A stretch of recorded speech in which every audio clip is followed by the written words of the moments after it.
Hi everyone, welcome to Jensen DIY. Well, today I'm going to show you how to solder a leak on a copper pipe that's in a wall, and there's no play on the pipe at all, so it won't move either way, maybe just a little bit. And this applies for if there's a copper pipe in a ceiling, okay?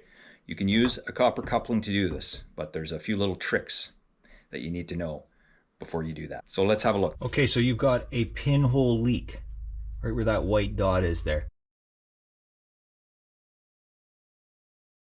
You're in between two studs, or you're in between two joists in a ceiling on a two-story home or apartment, and you have no play in the pipe, just a little, but that's it. And you need to repair that leak. So we're going to fix this with a coupling today. As long as it's just a pinhole or just a small break in the pipe where it's not at a fitting, it's just on the pipe, then you can repair this with a copper coupling. But you have to make sure that there's absolutely no water in the pipe. The only way that you can do that with a copper coupling is to modify the coupling a bit. Now the first thing you want to do is take your sand cloth, emery cloth, steel wool if you don't have this, anything to get the pipe clean and shiny where you want to do the repair. In this case we have our coupling, and we want to have the center of the coupling lined up with that hole, okay? In the center. And just clean that up.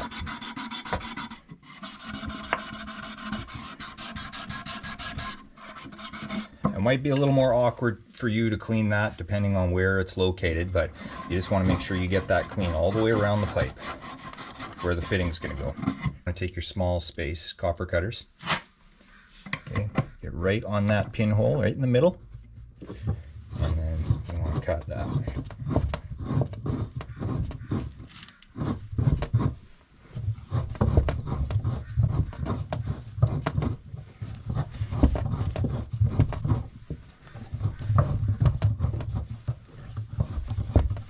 You are going to get a little water once the pipe's cut, but just hold a little bucket there.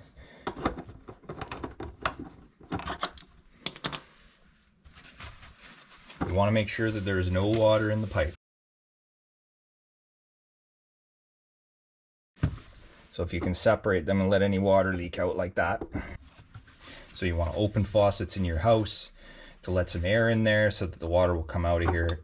Take a rag if you can get it and get any last bits of water, because doing it this way with a copper coupling, there's nowhere for that steam to escape unless you have a sink really close in the vicinity, or you can cut the pipe in another spot. It's going to be really hard for this solder joint to take if there's any water in the pipe. Okay, so how are we going to get this on here? Okay, these couplings have a little nub in the middle. There's a little dot on the outside there and the other side. If you take a round file, this is just a chainsaw file, and just kind of go in there, you can feel when it stops and it's right at that mark. Okay, so what you got to do is get rid of that. Okay, if you don't get rid of it when you go to put it on the pipe, it only goes halfway. So you want to take your chainsaw file or take a round file, just get in where that nub is and just file that little nub down.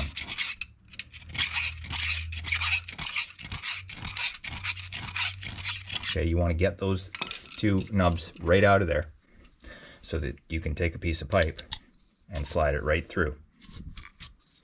Okay, so that's how we're going to get this on here. Do a quick cleanup on this again.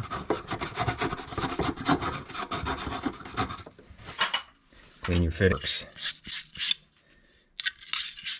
Even if the fitting looks brand new, okay, so those nubs are gone and it's nice and shiny inside. Now we're going to take our solder flux paste and we're going to do inside the fitting all around.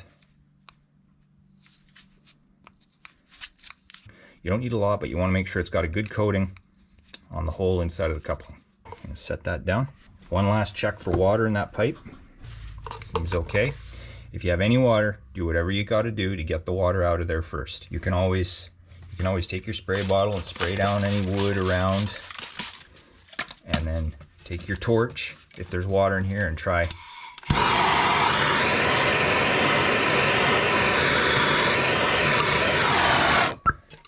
And it will steam out of there. So get that last bit that way. That's cooled down now. Take some flux paste and put it on the pipe. Both sides. You want to take your fitting.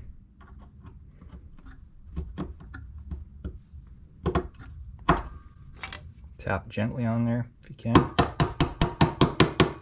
Okay, now we're at the end of the pipe there. You take your Sharpie and mark half the distance of this over onto this pipe. Just a dot. Okay, now we want to line those up. You take your channel locks and get them to the outside size of the pipe, and then just make sure it's lined up and just tap that over till it gets to the dot. Okay, now we're right at the dot there. Now we know that the ends of the two pipes are both centered in the fitting. It's just a matter of, I give a spray down with a mist all around any wood. If you want to put a piece of metal in behind here to protect the wood, do whatever you have to do to avoid a fire. And then it's just take your torch and your solder, lead-free solder. So you want to come in and heat the fitting right where you're going to solder, over to the pipe a bit, back to the fitting. Give it 5 seconds, come in with the solder.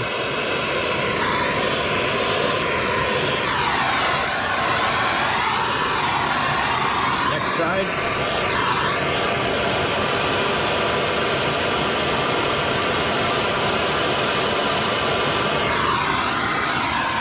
Mist. This isn't going to hurt anything as long as you don't douse it with water. Just a cool mist just helps cool it faster.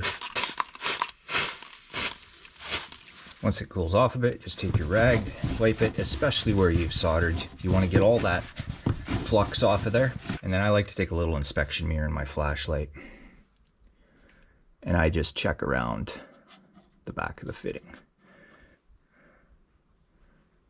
to make sure that the solder is taken all around.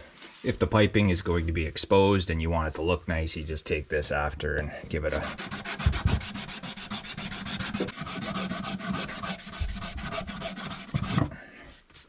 and there you go. You just got to be careful with fire, you know. Make sure you have that spray bottle. And now there cannot be any water in the pipe whatsoever if you're doing this way. You could cut out a bigger chunk and use a couple of SharkBite couplings and use a piece of PEX, and then you have a bit of play in there to repair it as well. But I never used SharkBites very often unless it was in a really tough spot where I couldn't solder. I would always try and solder because I have much more confidence in a solder joint or a crimp joint. Yeah, but it worked out here, and I hope this helped you in your application. So if the video did help you, please consider subscribing to my channel, and I appreciate you watching.